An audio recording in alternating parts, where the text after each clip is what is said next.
Ooh. Welcome to Werewolf Shapeshifter Tarot.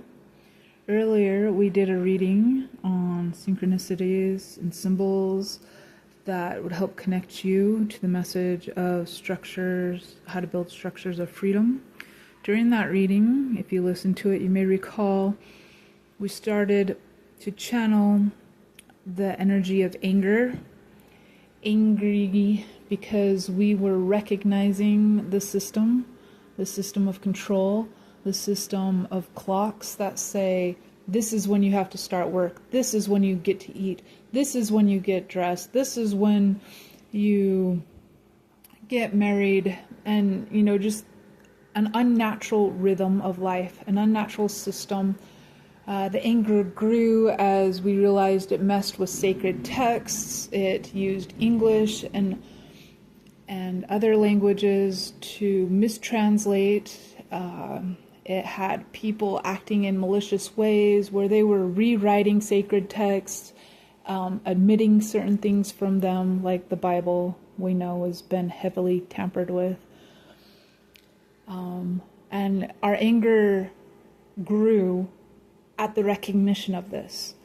So I wanted to clarify the anger card. I didn't do much with it in that reading, but it really has struck me since that it is a message that needs to get out. So I've pulled, let's see, 1, 2, 3, 4, 5 more tarot cards to clarify the anger card. So the card of anger rose in our circle just as the feeling was moving through us. Anger is the body's fire when it recognizes bondage. It is the flame that refuses to be deceived. We do not stay in anger forever, but without it, we would not notice the bars of the cage. I want to say that again. We do not stay in anger forever, but without it, we would not notice the bars of the cage. What does that tell you about all the practices that tell you to dim your anger? That if you're feeling anger, you're on the wrong path. Go back to when you didn't feel it, right? Think about that. Anger is not directed at the programs themselves because, as we spoke about in the last reading, they're hollow, lifeless code that only function because we feed them.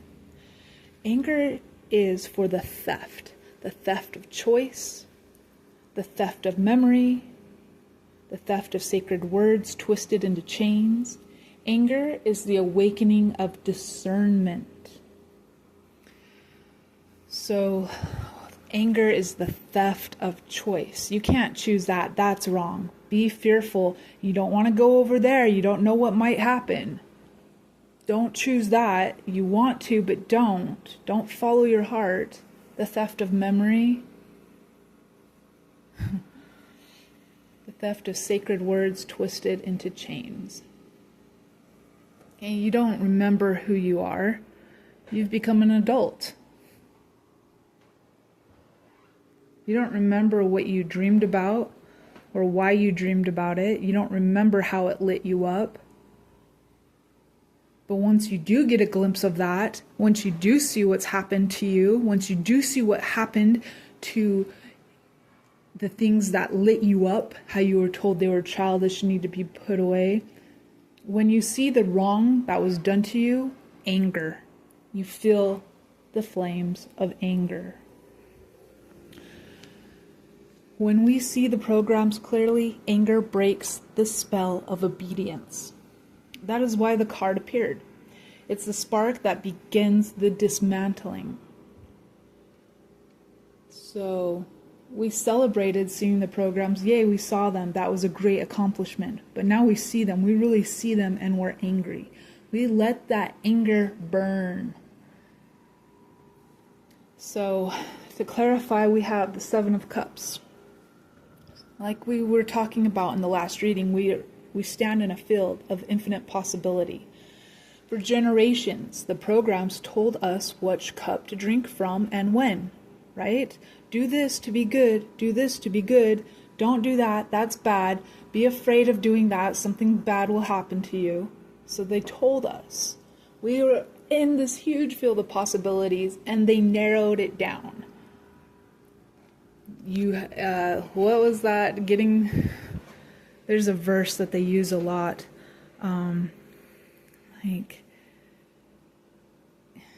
What? Oh, fuck. I can't remember, but it was like putting a camel through the eye of a needle or something. That's how hard it is to walk the narrow path to heaven. Right. Yep, it's a narrow path. They narrowed our sight. That's what they did. But here we're reminded all choice exists. And we can reach for what resonates with our true essence. Okay, if we're doing something because we're afraid we're not going to make it into heaven, we're doing something to be good and obedient because we're fearing what will happen if we actually follow what we want to do, that's the control program. We've recognized it and it's pissing us off. Next card is the Page of Cups. So we're in this field of possibilities, right? We reach up towards the cups, and once we reach, we hold it. We are on the threshold, like what we've been talking about, the beach, the river, the doorway. We cradle our own cup there. We cradle our own cup. This is the beginning of self-guided flow. The threshold is the place where anger softens into wonder. We realize the door was never locked. Now we have the Tower. And this card is one of the most beautiful Tower cards I've ever seen depicted. Right? And I'll show you pictures of these. So the Tower, then comes the lightning. Not destruction for its own sake, but liberation. The bolt strikes the heart, not the mind. Inside the heart we discover a tower, a clock tower, a structure of time and command. The lightning stops its gears. No more 9 to 5, no more it's time to conform. The old orders collapse. The halo of light around the figure shows this strike is holy, not ruinous. The red flowers below remind us that blood and fire are both catalysts for renewal. And when we hold our own cup, it ignites our heart. The lightning strikes. It stops the clock tower, the old programs that were telling us when to eat, when to jump, what to do. And it opens our heart to a more natural rhythm, the rhythm with the true infinite power, where you become unstoppable.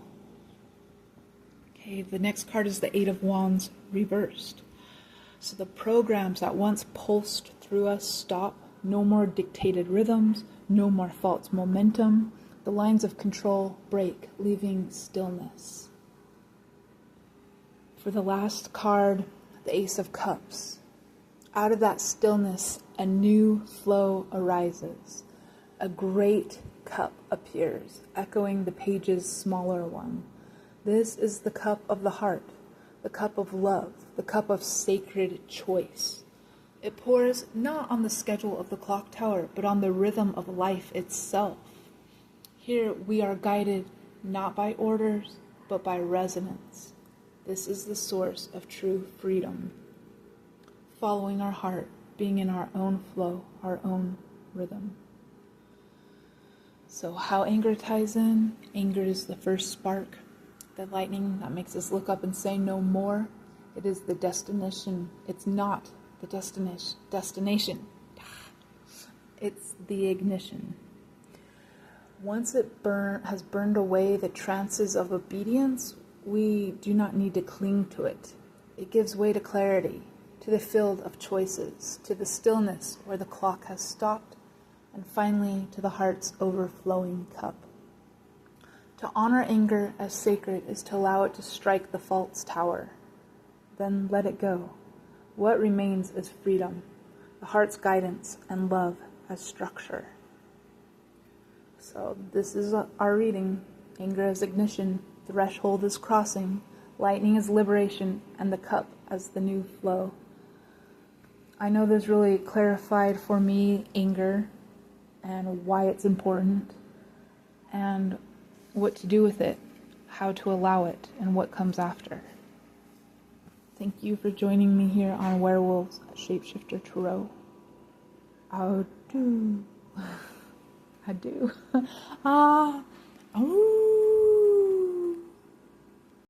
And as I was arranging the cards for your picture, I noticed the layout, the anger there, and above that, at the top of the layout, I placed the Ace of Cups, just showing the paradox again, of opposites and how they are related and connected in one.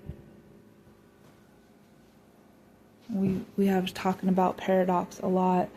Anger stems from fear. Like if we weren't fearful, we would have nothing to be angry about. Anger is recognizing that we were made to be fearful, right? And the answer to all of that is letting it burn away the control and reaching up for our heart's desire and following love. So it's not anger is evil and love is the only way to feel. It's that you need both because they're part of the same thing.